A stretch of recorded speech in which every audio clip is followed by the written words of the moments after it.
We've been about this work: diversity, equity, inclusion, belonging, shared through the voices of a white woman and a black man. We bring lived experiences. We have pursued D&I progress for most of our professional lives. We use Crazy and the King to cover news, tips from colleagues, and host incredible guests. Listeners, count on Julie and I to transparently drive the conversation. We thank you for rocking with us. Check it. Julie, kick off the show. Welcome to Crazy and the King.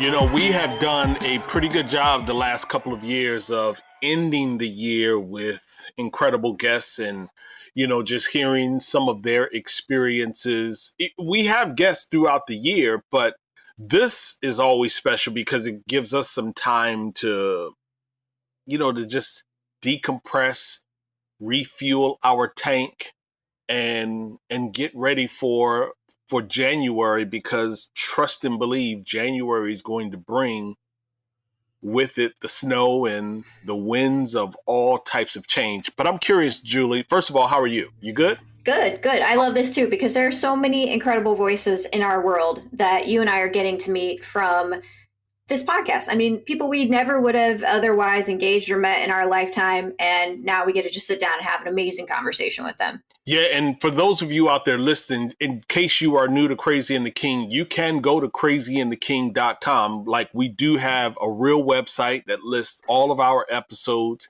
You can sign up for the newsletter. That way you'll get an announcement. I think the announcement comes out at some point later in the day. All of our episodes drop every Thursday morning around 2 p.m. Eastern, 2 a.m. Eastern time on Thursday. And then you at some point later in the day, you'll get a newsletter, or you'll get an email notice letting you know that a new episode is up. But you said something about mentioning or being introduced to incredible voices. I want to tell listeners, you definitely want to stick around to our Her Voice segment later in the episode, because it forced me, because of our guest, who's an author and a consultant and a speaker, because of our guest today, I challenged myself, Julie. I said, let me go out and ferret out some names of people that I have never heard from or heard of before. Like, I've never read a blog post. I've never seen a social tweet. I've never heard or read or experienced these women's name. And I am assuming that they are out there doing, as some would say, God's work. They are doing incredible work inside of organizations that you and I may never touch. And so hopefully somebody out there listening, maybe you might know one or two of the names that we mention later in the Her Voice segment. But I'm looking forward to our guest today. Aren't you? Yeah. Shaara Roman, author, CEO, is joining us, has a fantastically interesting background, the way that she grew up. And it's just, I'm really excited to talk to her and to learn a little bit more about how she engages and approaches her work as a woman of color. You know, she does. And you know what? You said something. As a woman of color, you categorize her as if, and I'm not saying this in a bad way, you've been communicating, you know, with her PR team and her, and so you've had more dialogue with her than I have. But you said she shows up as a woman of color. I wonder if she would say she shows up as a woman of color. Certainly one of the things that I am going to ask in our conversation. I think I also want to ask about that eclectic background. Like, she has a very, very diverse, rich, beautiful background. And I think, you know, Julie, I think about when I was doing work in the early 2000s, and I would go into some of the meetings here in Maryland. It was the Governor's Workforce Reinvestment Board, something like that, GWIB, Governor's Workforce Investment Board. And I would sit in this room at one of the community colleges, probably a room of 40 or 50 people at the table. I always felt like I was the least accomplished and qualified and educated person to be at the table. Mind you, I built a 7-figure business, but I still felt like I was the least accomplished individual at the table because everyone had all of these degrees. They were heads of industry, CEOs of big companies, division leads. And what I said, people would say to me, well, Torrin, how is it that you sit in these rooms? I said, experience and exposure.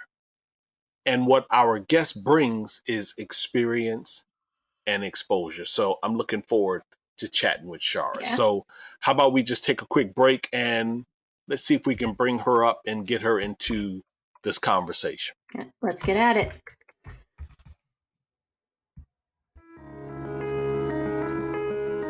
So, of course, this is one of those times where we have a guest. And I always say to you all, I really wish that Julie would give me permission to use the video because you never know what's happening like off screen. All you all get to do is hear our incredible voices, and we have incredible guests like today. So our guest is Shaara. I believe I'm pronouncing the name correctly. She's going to correct me if I'm not. Shaara Roman, author, CEO, and founder. I like founder. We could say entrepreneur. We could say consultant.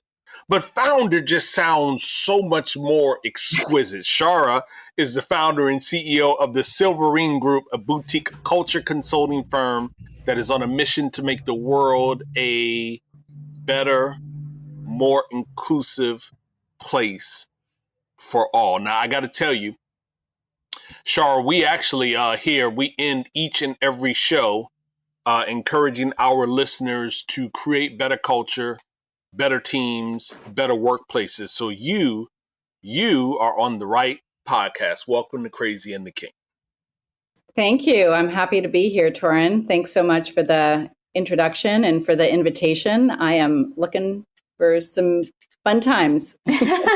Well, we will try to do that. She wants some digital fun times. Let's see if we can get that festive digital fun time that Shaara is trying to see if she can cultivate, because I guess that stays with her spirit of better workplaces. Yeah. So as a female founder to another female founder, you have such a fascinating background. You're born in Bombay, raised in Lagos, Nigeria, educated in England, lived in Greece.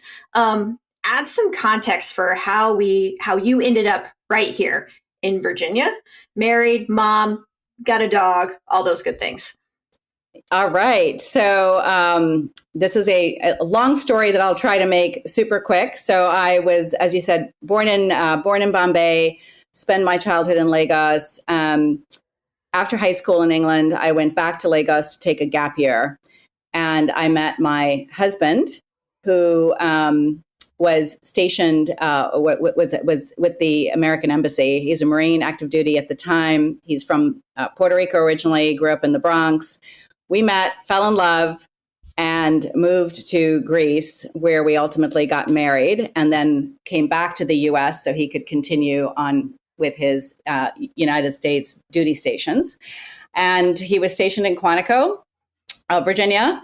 And so we ended up sort of setting up roots here. And, I always sort of joke about the first sort of 20, 21 years of my life were super well-traveled, and I lived in a lot of different places. And then I, marry the love of my life, and have spent a lot of my life now in Virginia. So not as sexy and cool as some of the other places, but, we're trying to get it there.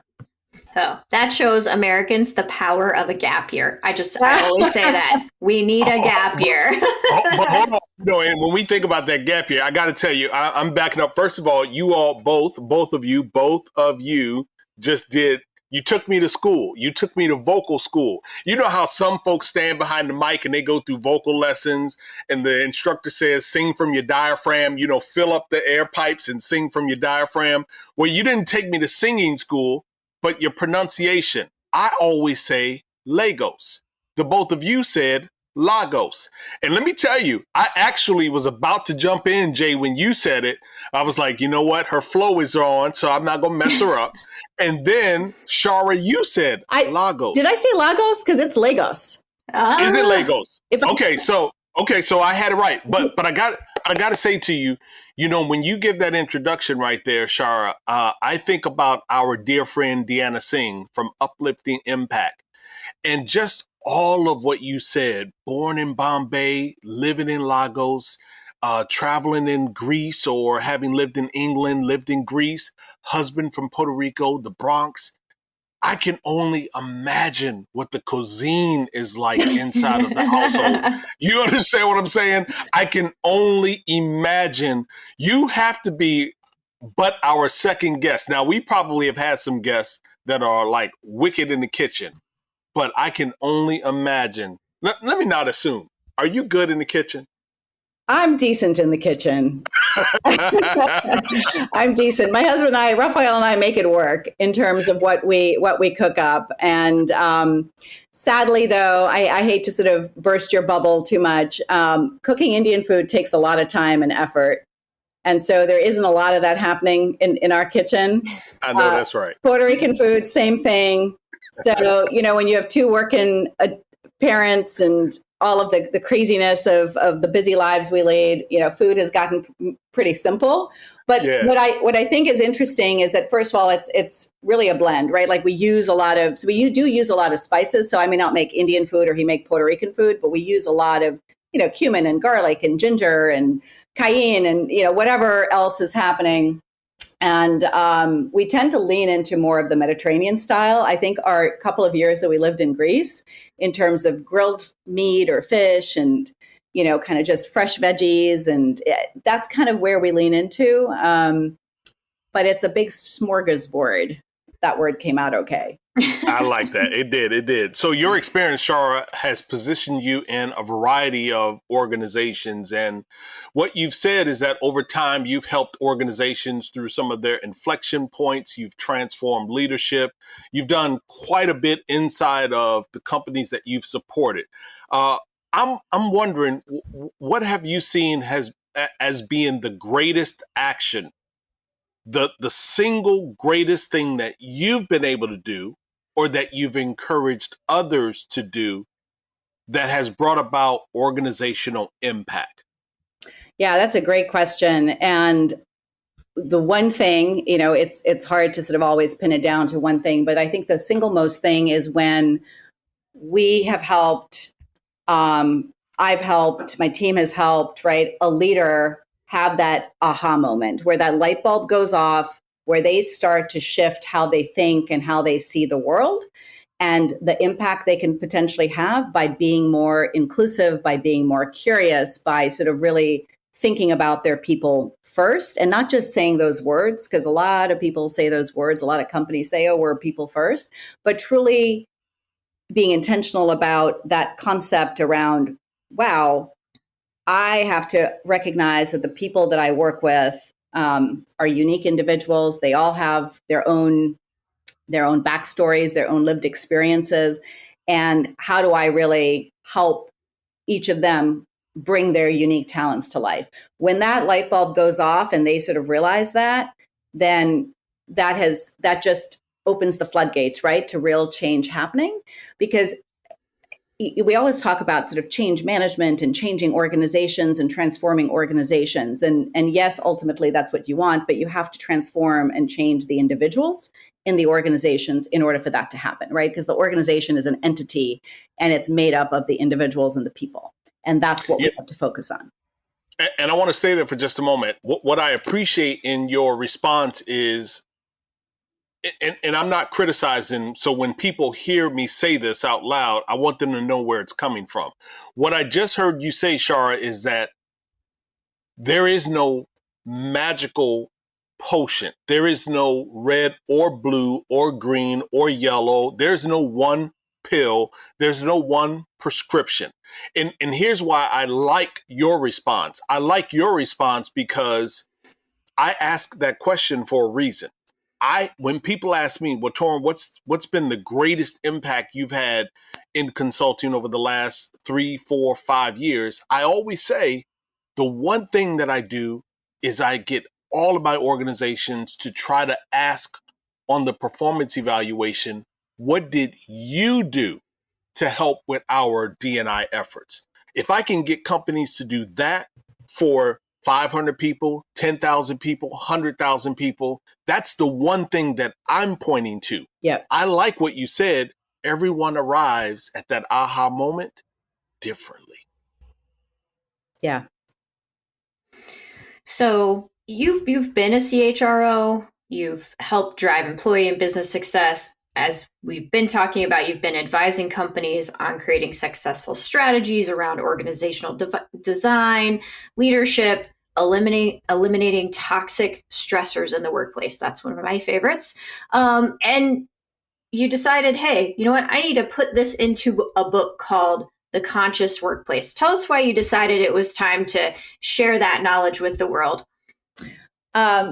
Yeah, so I'll just start by saying I had no plans ever to be an author. So constant. Why not? Why not? I mean, were you like hesitant to get into the writing process? You didn't want to do the whole lock myself in a hotel room and no one could talk to me? What was your hesitation around? It was just, yeah, sorry, I didn't mean to cut you off there. It was just more like, I'm not a writer. Like, why would I do that? I'm more of a get on stage, talk about it, right? That's right. That's right. So, so for me, I do a lot of speaking and I do a lot of consulting, and I've stayed in touch with a lot of the people that I've worked with, and I kept hearing this common theme of, do you have a book? Did you write a book? You should write a book. You should really put this down on paper. So that was at a lot of the groundswell sort of, kind of organic sort of movement, right? Sort of saying you should write a book.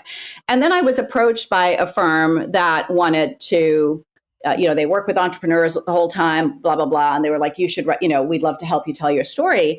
And I gave that some pause, and reflection, right? To say, you know what, maybe I really should take that time and let me really think about what it is that I can add value to. And, Torin, maybe part of what was holding me back, although not a lot holds me back, but what I think might have been holding me back is I'm not a writer, but I'm not like this person that's arrived in the world. Like, who am I to sort of take pen to paper, right? And tell a story.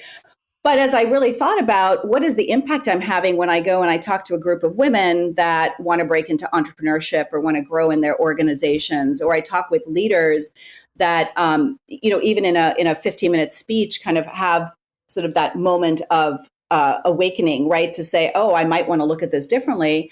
I thought, well, if I can impact people, right, by putting these thoughts, my perspective as a woman of color, as an immigrant, essentially to this country, as someone who lived a very good life prior to coming here. And then that life didn't sort of quite carry over, right? Because when you come to the US, it's sort of like a blank sheet of paper and you've got to prove yourself in America. And all of that contributes to who I am and how I've maneuvered my way, for lack of a better word, through the corporate world. And now how I lean into both sort of driving the business, building a business, and sharing that with everyone. So those were all the things that were happening. And I think it's an important story, actually, for people to read about. And it's not a story about me, right? But it's a story from the perspective of me. Yeah, I want to get to the subtitle, but you actually said something which I don't want to speed past that. You said lived a good life. Coming to the U.S., things were a little bit different. You said a woman of color, immigrant. So I'm curious, Shaara, how do you show up from day to day in professional environments?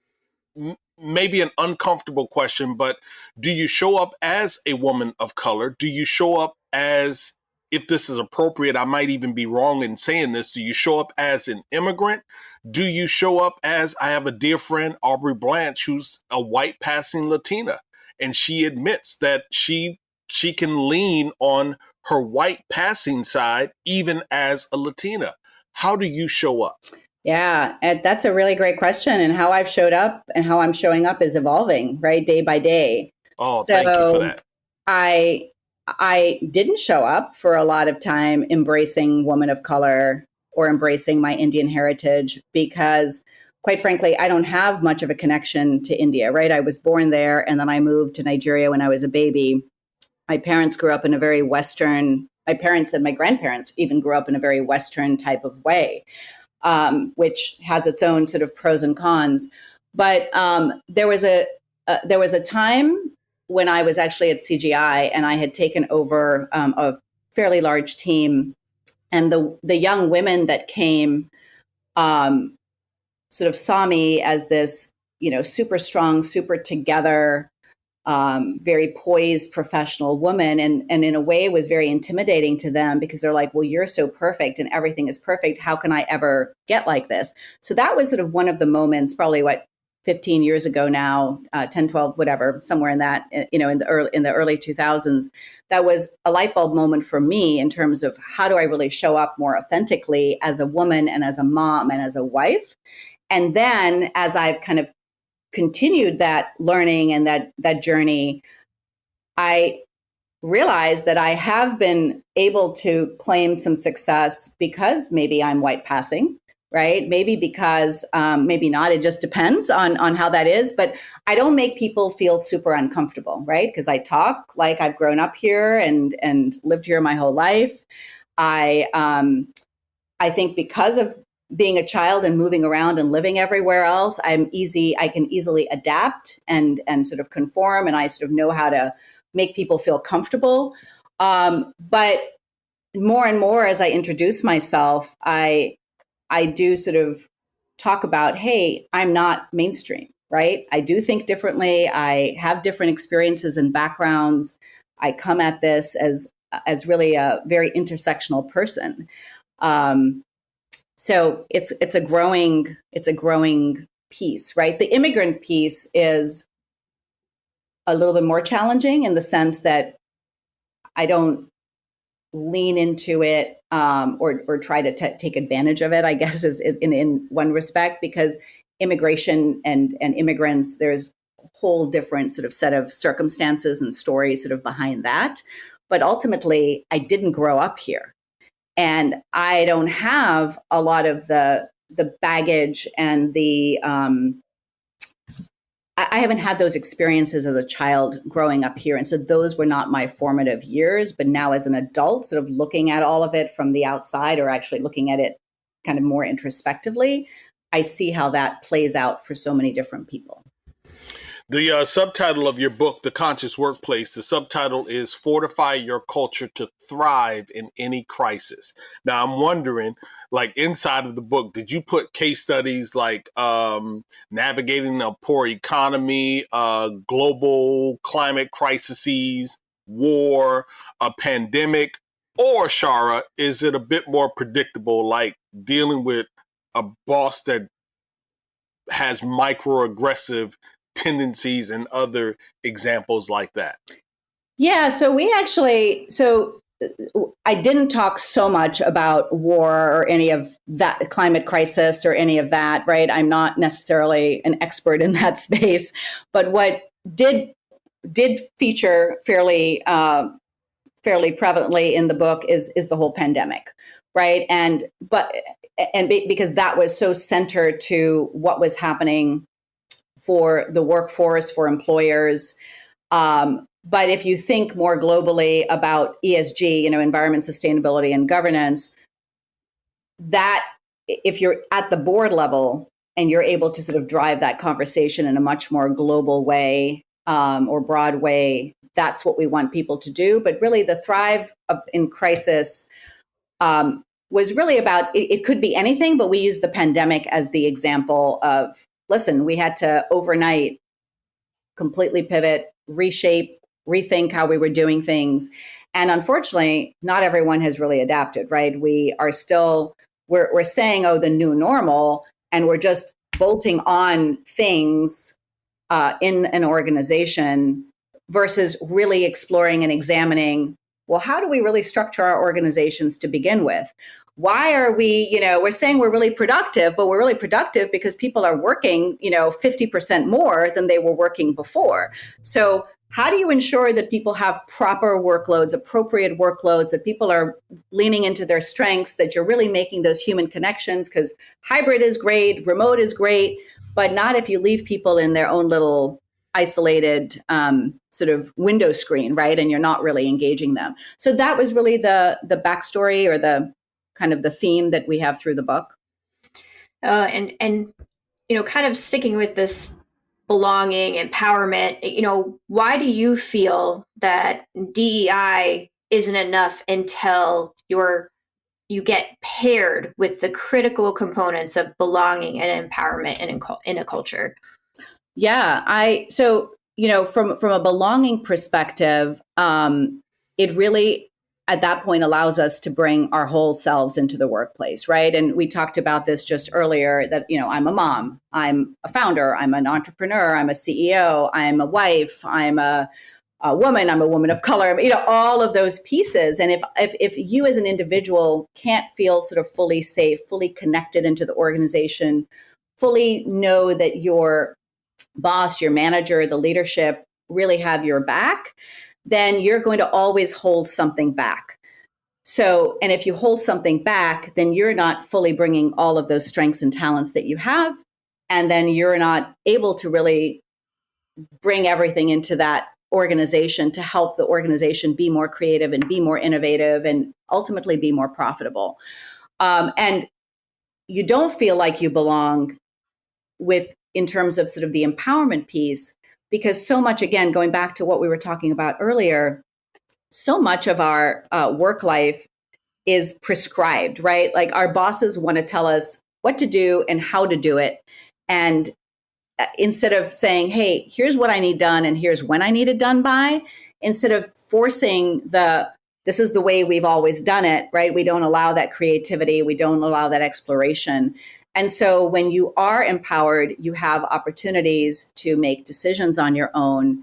You're allowed to sort of figure out how you're going to get to the end game, of course, within the parameters the organization sets. When you have sort of that ownership, you can have an element of opining on the future of the organization. So you want to bring all those pieces together. Because we know that diversity is about facts and numbers, right? It's a good thing. We need to know it, but it can get very metric driven, and more people sort of feel like, well, I have to do this, and can easily check the box. When you have inclusion, people are sort of included, and you want managers to ask questions and drive curiosity. But unless you really put all those other pieces in place, people aren't going to feel like they belong, and they're not going to feel like they can really be empowered. Does that make sense? It does. In the book, you talk about the best friend being a critical component to productivity and to engagement. I'm wondering, as we close out the segment, Shaara, why is the best friend important? So your response to that criticality, and then maybe something you want listeners to absolutely take away from your time here with us on Crazy and the King. Sure. The best friend concept was introduced by Gallup many, many years ago, right? And it's a question they ask on their Q12. But essentially, having a best friend at work is like having a friend, having someone that you can lean on, someone that you can talk to about what might be bothering you without holding back. So much of the time we are afraid to share what is truly going on for us in the workplace, because we feel like we'll be judged, we'll be marginalized, we'll show a sense of weakness, and then that will be used against us somehow, somewhere, sometime. And particularly for women, particularly for people of color, particularly for people from other marginalized groups, whether you have a disability, whether you're a member of the LGBTQ plus community, whatever, right? You don't want to share because you're worried. So when you have that friend, that person you can fully trust, and hopefully you have lots of friends, then that just really helps you, again, feel more connected, feel like you belong, feel like you can really be who you are. And if you're not spending all that mental energy holding things back, then you're bringing it all, right? Like you're not worried about all these other things that are distracting you. So, I think as a final takeaway, I think that if leaders in organizations, and even I look at leaders as not just sitting in the C-suite, right? Like we're all leaders. We all have a way we can lead change and drive change in the organization. But if we come in with this mindset of being intentional about our culture, being really intentional about how we show up, how we want to lean into curiosity and learn about the people that we work with, then it'll just end up leading into trust and belonging and creativity and growth and really a place of abundance that we can all thrive, because that's what we want, right? We have close to 65% of the workforce is disengaged and unhappy about the places that they work with. That's a serious problem.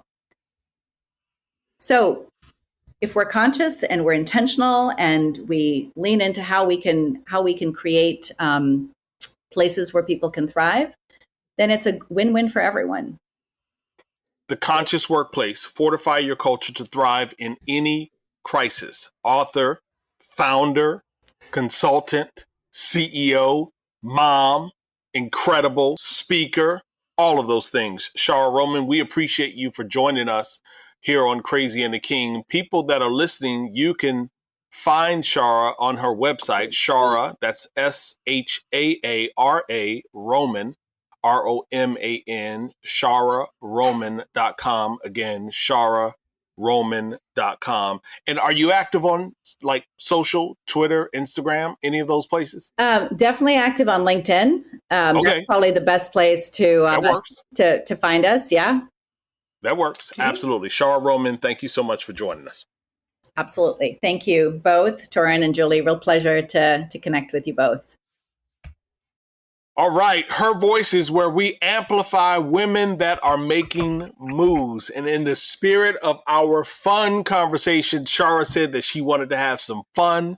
I hope that Julie and I enabled her to have a bit of digital podcast recording fun. But in the spirit of our conversation, we decided to feature women that are authors, consultants, or speakers, women that have done some things. And so our first person is coming from Shaara. She actually raised a name, Jennifer Ives. She's a friend, a colleague.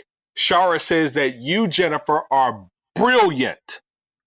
You are a thought leader in the tech space and in sales, that you are also generous. You lift up other women, you mentor, and you lead inclusively. So shout out to you, Miss Jennifer Ives. And the next one, which I am so pumped about, Marissa Nisley, who is an undergrad student at Georgetown, yay, who is doing her podcast to help others understand the world of people living with disabilities. She hosts a podcast called Legally Blonde and Blind. Shaara loves her energy, smarts, and action orientation to making the world a better place. Name drop to you, Miss Marissa. Adrielle Parker, she helps leaders, teams, and organizations improve cultural competence.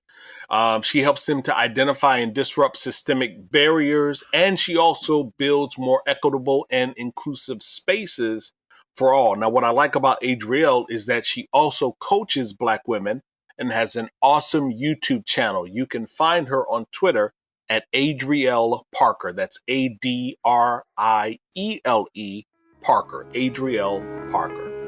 And finally, this week we have Tiffany Grandchamp, founder of Women Lifting Women, a consultancy and all-women leadership team. We're so happy to amplify Tiffany. If you reach out to her, let us know about the experience. Her website is womenliftingwomen.org. Womenliftingwomen.org. Moving through the holiday season, so appreciate you, Jay. Appreciate Shaara Roman for coming through. We close reminding each and every one of you to share the pod with your digital tribe and to find your individual, unique, and special voice. Let's do everything that we can to be a better human, build better teams, better culture, and better workplaces. For now, Jay and I, eggnog style, we ghost. See ya.